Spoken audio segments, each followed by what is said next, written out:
Well, hello and welcome to the Vineyard 2021. Happy New Year, everyone. I'm so excited to be with you today.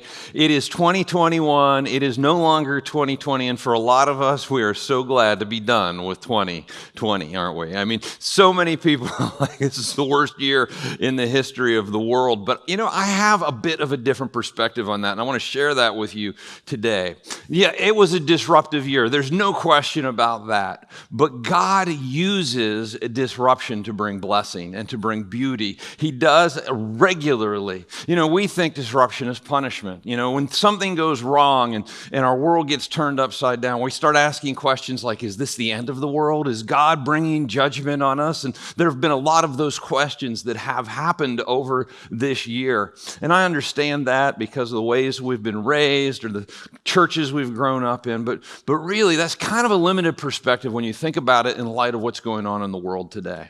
We're dealing with COVID, and COVID is a big deal. There's no question about that. But, we've had in over the last 5,000 years, lots and lots of pandemics. And over the last 100 years, we've had 4, including COVID-19. In 1968, we had a pandemic. In 1957, we've had a pandemic. And of course, the 1917-1918 Spanish flu pandemic. These have all come through. None of them have been the end of the world. And then when you think in light of how we live as Americans, and really, I think we're kind of sheltered as Americans. I've done some traveling abroad in some developing countries, and when you see the way people in the rest of the world live, if they were like us, they'd be asking the question, is this the end of the world every day? Because they live in a disruptive state. They live in a type of poverty or persecution that we don't know anything about. But yet we make it all about us, don't we? If you go to China today, Christians are put in jail because of their faith. Pastors are arrested and persecuted because of their faith. Churches are torn down. But they're not asking, is this the end of the world? They're not wringing their hands and going, oh my, this is as bad as it's ever been. You know what they're doing? They're asking, how can we reach more people? And they're reaching more people faster than anywhere on earth. The church is exploding in China. It's exploding in Vietnam. It's exploding in places where it's being persecuted. And the people there, the Christians, aren't asking, is this the end of the world? They're asking, how do we reach more people? And because of that, God is doing amazing things. I am not one of these people who's down on America. We're an incredibly blessed nation, but we need, if you're familiar with Earl Pitts, the radio personality, he says, wake up, America. We need to wake up to the bigger global view and stop wringing our hands, because God will use this disruption of 2020, and I don't know how long it goes, but he's going to use this to bring about good things, and he already has. It's how he opens up new possibilities. About a year and a half ago, my friend DJ came up to our place. We live out in the woods on a little piece of property, and we had about 30 trees we needed to take down. They were either dead ash trees or they were cherry trees that had matured and kind of hit their peak and were on the decline, and they were dying in the tops, and we needed to take them down. And so we spent a couple days taking down all these trees. And when we were done, we ended up having to bring in some heavy equipment and a bulldozer, and the place was all torn up. I mean, it looked like a tornado had gone through. And Christy, my wife, said to DJ, man, this place is a mess. And DJ said some of the wisest words I ever heard. And they really do apply to what we're dealing with in our world today. He said, look, disruption is messy, but in a few months, this place is going to look amazing. Disruption is messy. It's unsettling. But in a few months, once we get through all of that, it's the way God resets things and renews things is through disruption, whether it's a forest fire that comes through or a cutting like we did. And you know what I ended up with in the end? A beautiful piece of property opened up. I got stacks and stacks of cherry wood that I'm using to renovate my house with. And I got enough firewood to last for the next 5 to 10 years. It's been a real blessing. See, God uses what seems like a bad thing, which is disruptive, to bring about blessing and good. And the reality is, a lot of times that disruption has to be thrust upon us because we would never choose it. We get stuck in our ways and we like things nice and easy. We get stuck in our ways while the world decays around us. And every once in a while, if you're a student of history, if you're a student of Scripture, you'll see God will kind of kick us out of the nest. He'll allow disruption to come to get us to where we need to be. In the early church, we see this. You see, in Jerusalem, the early church started and got settled in Jerusalem. Now, before that happened, Jesus, 4 or 5 times in all 4 Gospels and in the book of Acts, Jesus says to his disciples, look, I want you to go. I want you to go to the ends of the earth. I want you to go to the uttermost parts of the earth. I want you to go to all nations. Go, go, go. He even took his disciples to a place called Caesarea Philippi, where he revealed that he was the Messiah and that he was going to build his church. He gave them the whole vision for this thing called the church that was going to happen after he left. And he takes them there. And Caesarea Philippi is outside of Israel. It's a pagan city. And he's like, we're even going to reach these people. Jesus painted this picture, made it absolutely clear. We're going to go. We're going to go to people we've never gone to before, people that our people would consider outside of reachable. They're not even, God can't even reach them. Those are the people we're going to go to. And so when the church starts in Acts chapter 2, it's explosive. Within a couple weeks, they've got 5,000 members of the early church, and the church in Jerusalem is just this beautiful thing. I mean, they have some persecution from outside, but inside they are a bonded community. They're together, and it's a safe place for people like them. They're gathering in the temple courts, thousands and thousands of people, and then they're gathering from house to house in these smaller group meetings, kind of like we're doing with church at home. And things are going pretty well. I mean, they're not accepted by the Jewish establishment and not by the Romans either, but it's going well because they have each other, and they're not going anywhere. Jesus said, go, but they weren't going. Well, then, one day, some Jewish religious zealots, they grabbed one of the elders of the church. His name was Stephen. And they brought him before the Sanhedrin, which was kind of the court, the religious court there in Jerusalem. And they accused him of some things that he didn't say and gave him an opportunity to speak. And he was a great orator. He laid out a case going all the way back to the beginning of time. And he lays out this case for Jesus being the Messiah that was so good. You know what they did? They took him outside and they stoned him to death. And they killed Stephen. Now, this is not a great way to die. I mean, stoning somebody to death, they usually don't die right on the spot, but they bleed out, and they just leave them to bleed out on the side of the road or wherever they are.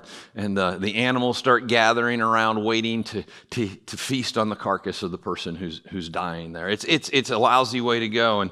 But that's how Stephen went. And in Acts chapter 8 and verse 1, it says this: on that day, the day that Stephen was stoned, it says a great persecution broke out against the church in Jerusalem. A great disruption, something they wouldn't have chosen in a million years, but it happened, and God allowed it to happen. And it says, and all except the apostles were scattered throughout Judea and Samaria. They wouldn't go. They were hunkered down and like the way they were doing church in Jerusalem. But God used this disruption to scatter them and get them to various places and take the gospel with them. In verse 2, it says, godly men buried Stephen and mourned deeply for him. But Saul, who later becomes Paul, began to destroy the church. Going from house to house, he dragged off both men and women and put them in prison. Those who had been scattered preached the word wherever they went. Now, there's so much going on in this passage, right? This persecution breaks out, and it's not an average persecution. This is a thing. They are going, how can you imagine somebody coming to your house, knocking on the door, dragging you out of your house and throwing you in prison because you're a follower of Jesus? That's what's going on. And Saul becomes kind of the ringleader of this movement to purge the world of Christianity. They're trying to wipe it out. And he gets permission from the religious council to travel around their part of the world and gather up Christians and bring them back and put them in jail. He gets a note to go to a place called Damascus. He gets permission to do this. Damascus is a 2-week journey from Jerusalem. When's the last time you've traveled 2 weeks to anywhere? I can be around the world in a day these days. But back then, he traveled 2 weeks, had to round people up, and then 2 weeks back just to put them. He was that committed to persecuting Christians and to wiping out Christianity. But if you know the story, on the way to Damascus, Jesus shows up. And he has this encounter with the living Jesus, and Jesus calls him into his kingdom. And Paul is transformed from being, within a matter of days, from being the chief persecutor of Christians to the chief proponent of Christianity. He ends up writing a lot of the New Testament and clarifying a lot of Christian theology that we adhere to even to this day. And it says, so this persecution, it creates Paul, this disruption, and we end up with the Apostle Paul.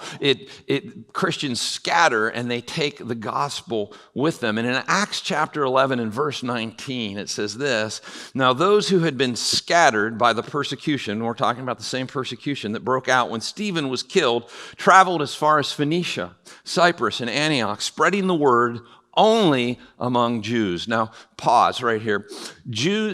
Christianity to that point was primarily a Jewish sect. You had to be Jewish before you could be Christian because Jesus was Jewish. And the disciples had it in their heads that this was just a kind of an offshoot of Judaism. And so they weren't preaching to Greeks or what they would call Gentiles or non-Jewish people. But it says some of them, however, men from Cyprus and Cyrene, went to Antioch and began to speak to Greeks or Gentiles or non-Jews also, telling them the good news about the Lord Jesus. And the Lord's hand was with them. And a great number of people believed and turned to the Lord. This is radical. This is radical. And if you go back and read through the book of Acts, you just realize how radical this is. News of this reached the church in Jerusalem, and they sent Barnabas to Antioch. Now, Barnabas is another elder in the church at that time. We're going to get to know him a little bit in the weeks to come. But Barnabas goes, checks out what's going on in Antioch, realizes he needs help. So many people are coming to faith in Jesus that he goes to Tarsus and gets Saul and comes back, and they spend a great deal of time there teaching these new non-Jewish followers of Jesus how to follow Jesus. And this miracle breaks out. To this point, again, Christianity was largely a Jewish interest. But this disruption, this persecution, this tragedy of persecution, basically, that breaks out 300 miles to their south, spreads Christianity to them there. Guys, this is why Christianity spread beyond Jerusalem. This is why Christianity made it out of the first century. This is why, if you're a follower of Jesus today, this is why you're a follower of Jesus today. It goes back to this disruptive thing that if it was happening to you today, you'd be asking, is this the judgment of God? The first Christians didn't ask that. They asked, how can we reach more people? They went with it, they adjusted, and God met them in the midst of it in a powerful way. You know, Antioch is the first place where Christians were called Christians. The word Christian means little Christ in Greek, and Antioch was a Greek city. And so it's Christian, or Christ is the Jewish word for Messiah. And they called us Christians there. Up to that point, the Jesus movement was just called the Way. But we get our name from what happened there because of that great disruption that happened in Jerusalem. And the truth is, those Christians probably wouldn't have gotten to where they needed to be the salt and light that God was calling them to be. You see, God uses disruption to bring about blessing. Now, I'm not saying God causes pandemics. I'm not saying he's caused COVID-19, but he allows them to happen. They happen because they're a result of sin and the decay of our world as a result of sin. But he uses it, and he has been using it. And 2020 has been amazing. It's been amazing as far as that's concerned. God is not sitting up in heaven wringing his hands going, oh, myself, I don't know what I'm going to do. He's not concerned. I mean, he is moving, and he's moving his people into position. You know, over the last year, our church has grown by 20%. We're reaching more people than we did last year at this time. People are meeting Jesus, and powerful things are happening. And I just want to share with you some of the things that we've seen already. You know, we've seen our online church go to the next level. Now, we've been doing church online. We've been broadcasting our service for years. But what we have noticed over that period of time is that it's become more and more and more important that you have a really good church online experience, because that has become the front door of the church. That's where we're going to reach people. That's how we're going to grow. That's how we're going to spread the gospel, and then we can engage people and bring them into community and all that. But that has to be excellent. You know what? And it's just kind of been the same for the last several years that we've been doing that. It needed to go to the next level, but we needed, like the early church, we needed a kick in the pants to take it there. And we did right at the very beginning of COVID, and we're reaching more people than ever. We discovered something else during this time, that you can do church outside. Who would have thought? It was amazing. Summer at the waterfront. It was fantastic. And we reached people that we never reached before because we were meeting there. In this year of disruption, 2020, we've learned to pray in a deeper way. We did the 714 project, and I really believe God led us to that. And as a community, we learned to pray together. And as individuals, we learned to pray in a deeper, more persistent, more consistent way. And I believe that is a foundation that God is going to use to grow his movement in the Ohio Valley and through this church for years to come. We also piloted our Church at Home initiative. You know, and so at this point, guys, this is nothing short of amazing. We have 90 Church at Home groups going throughout the Ohio Valley and all over the country. We have groups in New York. Rachel, our children's director, her mom is on a farm in New York. There are people showing up from the community to go to church at her house on Sunday. It's crazy. There are people in South Dakota, in Indiana, in New York, North Carolina, Indiana, Florida. We're reaching communities, not just with our content, but with community and connection with church deep. And there is deep, rich Christian fellowship going on, because when you break bread together and you talk about what you're learning and what God's doing in your life together, and you pray for each other, that's gold. And that's happening right now. And this is really important too, because we've discussed this a little bit, but there's a trend going on in our culture. There will always be people who want to get together in a large group, a public gathering, and that's fantastic. And as long as we can do that, we're going to do that. But there are a lot of people who would prefer to get together with a small group of friends. And this idea of church at home, it's a trend. Things are moving in that direction, at least for a portion of the population. And it's a trend we needed to be ahead of, but we didn't have the resources or the focus to get out ahead of it. And you know what COVID-19 did? What 2020 did? It put us in a place where we were listening to God and where we had to focus our attention, and we got out ahead of that. And that's really cool. You know, I don't see the church at home thing going away when we come back to meeting the way we did at the Capitol when things kind of clear. I think that's going to be a part of what we do in reaching new communities and connecting with people who would rather gather in small groups than in large groups. And it's awesome. And guys, if it weren't for the disruption, it wouldn't have happened. You know, something else cool that has happened in 2020. We began meeting down at the waterfront, and there were some homeless people that started coming because they lived down in that part of town. And we started making connections with them. And so when we decided to do the church at home thing, one of my chief concerns was, what about them? Where can they go? And so we talked to the folks at Youth Services, and we got permission to do a church at home gathering in their building down in East Wheeling. And I talked to Susan Brossman and guys, and we launched a campus there. Now, Susan's hope was that we would have, maybe 2 or 3 people would show up the first week. They had way more than that the first week. And then we were up to 20 and then 30. And we're pushing 50 people a week showing up for church, a community. And it's not just church. They're doing prayer meetings on Wednesday night. They're going to be doing the Alpha course here in the new year together. They're decorating their community. They're serving their community. And God is changing people's lives. And we're reaching people we never reached before. Jay Morris, who comes to church here forever, Jay has come to church here, is volunteering with that, and he also does video. And he put together this video I want to show you. It's kind of long, it's 12 minutes long, but it's totally worth watching. Take a moment and watch this video. Lift up your head, lift up your eyes, lift up your soul and all of your mind. Let it be known, all things are.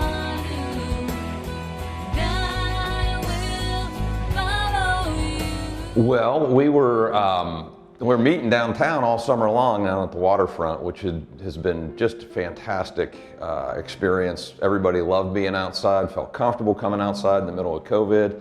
And we started picking up new people, and some of the folks who actually stay down at the waterfront, our homeless population here in Wheeling, started coming to church, which was fantastic. And but as winter came on, we started hitting October and the weather started turning cold. We decided we were going to do this church at home thing, but we didn't want to leave the folks downtown behind. And so we spoke with John Moses at YSS, and he threw us the keys to a room in their building, and we were off and running. Susan Brossman and a whole team of folks from the Vineyard said, we'll do it, we'll make it happen, and now it's happening. We have a church, Hearts of Hope, Hands of God, that the campus is basically what we're calling it, and a whole group of people that get together every Sunday morning for church, and God is moving. It is such a cool thing.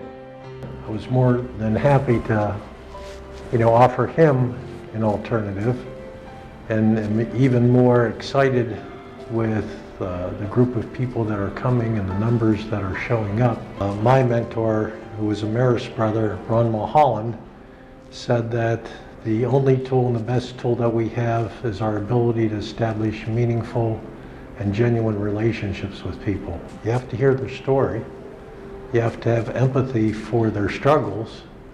You have to come to terms with the fact that their lives are as important as yours, and they have a meaningful purpose in this life. I really was in my prayers praying for 3 or 4 people just to show up, and then I thought when it got cold outside and they got cold enough or hungry enough that they would come in, because we were also serving a warm meal. And the first week that I got here, I came an hour early just to prepare, and there were already 15 people standing out front. So in terms of people just showing up, it's far exceeded my expectation. But even in the bigger picture, the bonding that's happened, the friendships that's happened, the relationships with Jesus that have happened, I almost can't even put into words. It's just been a huge spiritual, fantastic experience for me. I'm homeless. I live in a tent across from Catholic churches.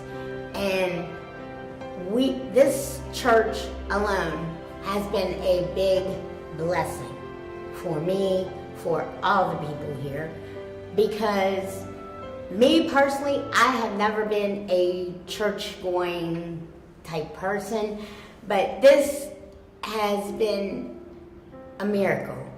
I mean, we have great people here. The people at the Vineyard are great. They help out any way possible.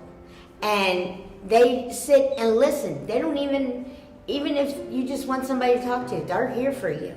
And they will pray with you and give you spirit, and if you have something going on, they will check with you even after Sunday. I love this church. I'm homeless. This church has brought more light into my life than anything in this world. The people are awesome. I couldn't I've met a better people. I mean, it's just, they're wonderful. I've gotten peace from it. I was in a lot of turmoil, depression, but now I have something to look forward to, and I get up with a smile on my face when I know I'm coming to church. So we thought when they announced this volunteer opportunity that it just sounded like something that we felt we needed to do, just as a volunteer opportunity. So we started, and it's just turned into a lot more than that. It was a volunteer opportunity, but it's turned into more of a community thing. We're not really serving, we're just doing church together with folks that, happen to not have homes, but every week it's not about that. We're learning things about their lives, we're talking about our lives to them, and it's just a community thing. We get to do church with people. It has been such a blessing to us. We found like we have found our place, and it's just been a tremendous blessing, and the Lord has definitely brought us here for a reason. You deserve it all. You deserve it all. Make you feel the highest praise. You deserve it all. You deserve it all. I feel like a real sense of belonging. I lived most of my life committing sins. The vineyard makes me feel like I belong somewhere. I've never quite felt that way before. The only place I thought I belonged was in the streets, doing drugs, drinking. I'm clean now, and I give lots of thanks to the Lord. I love it. It's friendly people.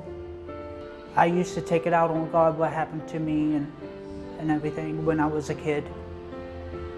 And now I understand it was the person who did it fault, not God.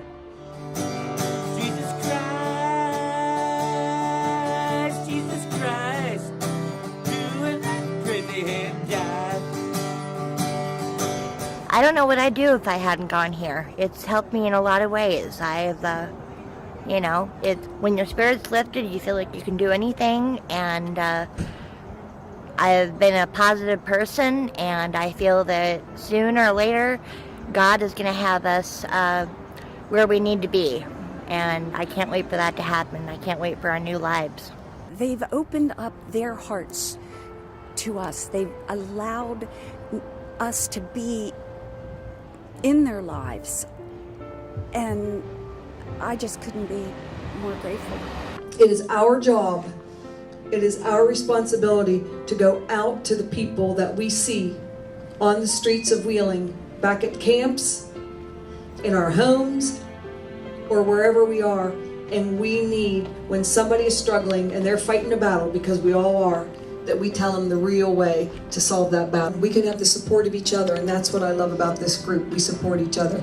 But if we really want to support each other, and we really want what's best for our brothers and sisters, you heard it today, how to fight that battle.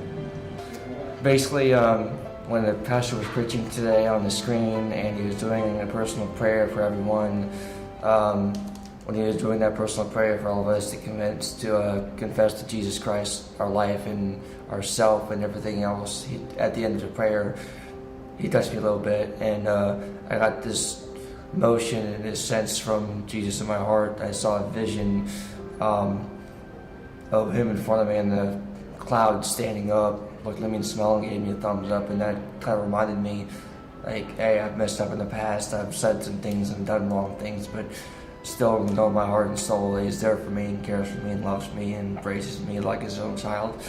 We all fight spiritual battles every day of the year, but whenever you're down in sorrow and pity and you feel stressed and feel bad about yourself, just remember you have a loving God that loves you for you are and what you are, and not for what you have. I don't think of myself, I might be homeless and I might sleep in a tent, but I really don't think of me as homeless. I see me as just having a rough time right now, and it'll get better. God is working a little bit here and there, and I hope he keeps working, and he will. Dear God, thank you for this meal. Thank you for today. Thank you for the sewing project. Thank you for everybody being here.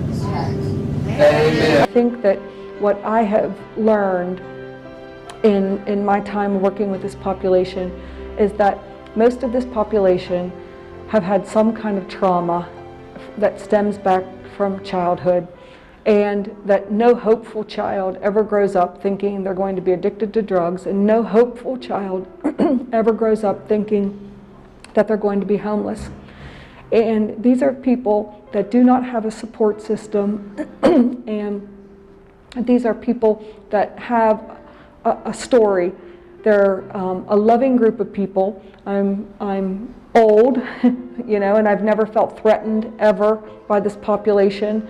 I've grown to love them. I've grown to see them more than just a homeless person in a tent, but I'm able to see the bigger picture. I'm able to see people that have skills, have talents, have gifts, just like the rest of us, and they deserve to be treated with respect and dignity. Coming into it, we didn't know what to expect. Susan said, well, maybe we'll have 2 or 3 people show up. Well, now we've got 30 or 40 people showing up, and God moving in people's lives, people taking next steps in their walk with God, and just watching God heal people and heal relationships and move in people's lives. It is fantastic. God's moving. God is moving in Wheeling, West Virginia, and downtown Wheeling in people's lives. And Guys Vineyard Church, we get to be a part of that. And so to everyone who helps make that happen, either directly through volunteering or through your giving, thank you so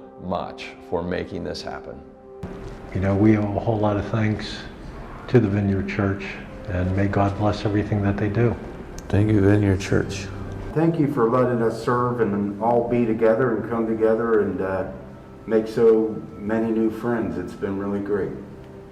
I'm very grateful for the men and women here, and I'm grateful for the Vineyard Church. My eyes have been opened, my heart is full, and I just thank you, Vineyard, for this opportunity to get to know everybody. The closeness that we have is just more than you could ever imagine. Thank you, Vineyard. Thank you, Vineyard, for being here for us, opening up for us, and not forgetting about the homeless population out here. Thank you. Thank you so much, Vineyard Church, from the bottom of my heart. You've made a difference in my life, but you've made a difference in a lot of people, and I think that Vineyard, you'll be seeing a lot more from our population and hearing a lot more, and most of all, you'll be seeing a new group of people following Jesus and changing our city.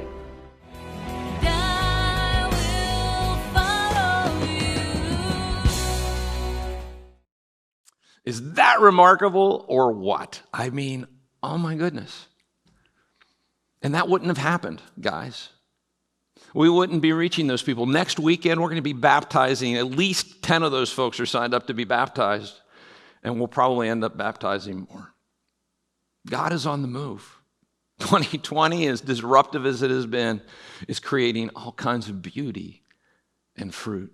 Something else that happened in 2020 is we did Be the Blessing, and our goal was to raise $40,000, and guys, you all gave $82,000. In the most disruptive year of our lifetimes, you gave more money to Be the Blessing than you've ever given before. And it's enabled us to be the blessing in our community in some really great ways. But you know what else it's done? It has set us up to be the blessing on into 2021 and to help our community dig out of COVID. It's awesome. It's awesome. The church in Antioch, not long after Paul and Barnabas were there was a famine that hit. And you know what they did when the famine hit? They did a Be the Blessing offering, and they sent a bunch of money back to Jerusalem to help the church there. And you guys have done the same thing. I love this. It's biblical. It's God. It's Jesus. It's what his people do when hard times hit. And like the early church, guys, we've never stopped. We've never stopped being the church. We've never stopped doing church. We've never stopped gathering, whether that was online or at the waterfront or in homes. We continue to be the church, and we continue to ask God, how do we reach people with the gospel of Jesus? Because that's what he has given us to do. And we just adjust to the new reality. And God uses it to expand his kingdom, to grow his church, and to rescue people from hell. How cool is that? So don't despair when disruption comes. It's just us, God getting us to a new place of life, a new place of effectiveness, a new place of reach, whether that's in our personal lives or as a church.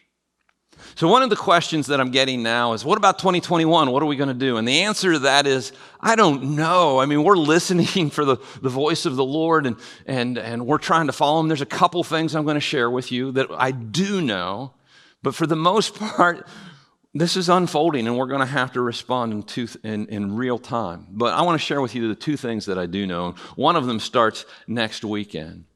We're going to launch a new sermon series. Now, usually when we do sermon series, it's 4 to 6 weeks per series, and we're covering a topic or a book of the Bible through that series. But as I was praying about what we do for this year, I felt like God was saying, I want you to go deep and wide. And so, well, what does that mean, Lord? And so what I came up with, what I feel like he impressed upon me, is a long journey, a long adventure through the book of Mark. We're calling it the story of Jesus. And we're going to spend most of, if not the entire year of 2021, looking at the story of Jesus, looking at the person of Jesus, getting to know him and going on an adventure with him. And we're going to go deep and we're going to go wide. And this is a great series for people who are either new to Jesus or seeking and trying to figure out what they believe about Jesus, or looking for answers to their questions, because it's Jesus, right? It's a great story for beginners because Jesus is a point of interest for people. Even people who don't like organized religion generally are interested in what Jesus had to say, who he was. He's a captivating figure. And so I want to encourage you as we prepare to jump into this series to invite people.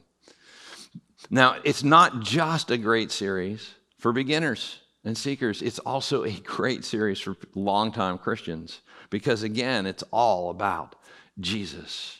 You want to grow in your faith, become more like Jesus. And we're going to spend some time going in depth on who he was and what he said and how he lived and how that applies to our lives today. And, we're going to go deep. We're going to spend a year in one book. It's going to be amazing. I am so fired up about preaching this year. It's going to be a lot of fun. And this starts next week, and I want to invite you and encourage you to be here next week, to make a point to be here every week. And I want you to do two things. I want you to bring two things when you come. One, get a journal or a notebook, because God is going to speak to you over this next year through this series. He's going to show you specific things, and you need to write them down or you'll forget them. And you will grow this year like never before. I challenge you to get a journal or a notebook. The other thing is to get somebody and bring them with you. Bring them with you. Get a friend, because this is a great opportunity. Just like the Christians who were scattered to Antioch and they shared the gospel and people came to faith. That, I believe, is what the Lord wants to do through you and through me this year. So that's the first thing that we're doing in 2021. The second thing is we're going to start hosting church at home at our building on Warden Run Road. Now, hear me out on this. This is for people who have not found a group yet, but feel comfortable gathering with others. So if you don't feel comfortable, continue to watch online until you do feel comfortable. But if you feel comfortable gathering with other people and you haven't been gathering with other people, we're going to open up our auditorium for a limited number of people on Sunday mornings at 9:30 and 11:15, and you're welcome to come out and participate in that. We're going to have children's programming at our 11:15 service as well, but we're just going to run the video. We're going to run it will run just like a church at home group would run, But it gives us an opportunity to gather together for those who have not been gathering together. If you've been around this church for any length of time, you know that the church isn't the content. The church isn't the building. The church is a gathering. And this is so important. This is why we're taking this next step. Now, if you're in a church at home group, let me challenge you, stay in your church at home group. Continue to gather together and share a meal together and share life together, and continue to do that until we're through this pandemic, and because we're going to need seats in the building. We're limited on the number of seats we have. And I believe if you're gathering together in a small group, you're having a quality experience together. And so just continue with that. This is really for people who haven't been gathering together. And numbers will be limited, so you're going to need to sign up ahead of time, and we're going to get out some information on how to get signed up for gathering here at the building. And that's going to start in 2 weeks on January the 17th. What else is going to happen in 2021? I don't know. But I believe if we look to God, He's going to show us. If we listen for His voice, He will lead our church just as He has through 2020. And in the meantime, I know God is up to big things. And maybe, just maybe, our eyes shouldn't be on what was and how do we get back to where we were. But what is God doing now? And what is God doing next? And what is my part to play in it? Let me challenge you with that. Guys, if the early church had stayed in Jerusalem, you probably wouldn't know Jesus today. We wouldn't be here today. We wouldn't be gathering today. We wouldn't know salvation. But they didn't. And they didn't long to go back to Jerusalem. They stayed and they established a whole new ministry, a whole new life. It was powerful. Guys, let's do as the early church did when disruption came. Let's not get caught up in asking why. Let's keep moving.